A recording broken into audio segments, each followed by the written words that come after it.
As pedras falan. Hai pedras que son planas, a ras do chan, como se aínda estivesen saíndo de dentro da terra. Son as laxes ou laxas. Nalgúns sitios chamanlles lastra, pero teñen unha superficie máis brava.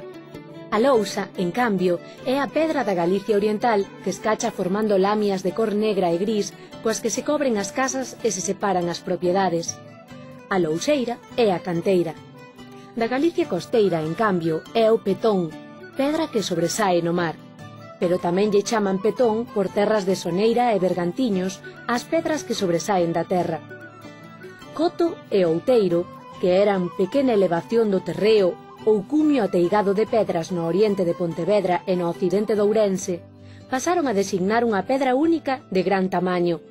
O mesmo aconteceu con pica e picoto, que de cumio de monte pasaron a significar en moitos puntos de Ourense conxunto de pedras, algunhas tan ben colocadas unhas encabalgadas nas outras que mesmo parece obra humana, de xeito que acaban formando o que as xentes chaman un castelo.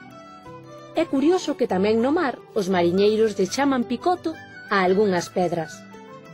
Hai algunhas pedras que parecen un dente cabeiro, unha moa das da boca, e chamanlles así, mo ou moa. Pero para moitos galegos o nome de pedra máis sorprendente é o de fraga. Na maior parte de Galicia, unha fraga é unha carballeira, pero non é así nos concellos do sueste ourensán que lindan con Portugal, desde a Portela da Canda ata o Parque Natural do Xurés. Nesa mesma zona, a palabra fragueiro designa un conxunto de pedras ou unha fraga moi grande, que presenta unha forma pendente de marcada verticalidade. O curioso é que os dous significados da palabra fraga, carballeira e penedo, poden estar presentes nas fragas do Eume, porque teñen unha parte claramente pétrea e outra claramente boscosa. Pero se falamos con alguén que lles chama fragas ás pedras grandes, xa sabemos que é de Ríos ou da Gudiña ou portugués de Trasosmontes.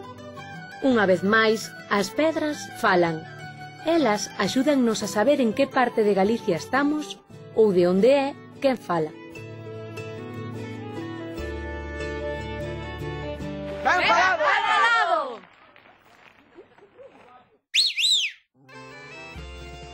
O que non está arriba está abaixo. Van dentro dos zapatos. Pés. É a noiva do can. Cadela. As que fan bruxería son as bruxas. Ves como sabes? As pedras, según sabe escoitar, falan. No alto desta pedra longa de Tordolla dis que peiteaba os seus cabelos con peite de ouro unha moura. Pero quen trouxo esta pedra para aquí? A tradición di que a trouxo unha moura en riba da cabeza. Hai unha versión cristiá que dis que a trouxo Santa María.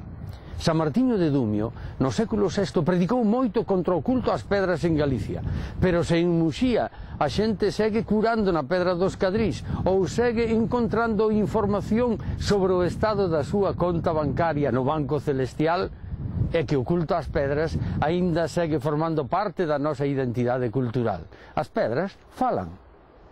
Abur.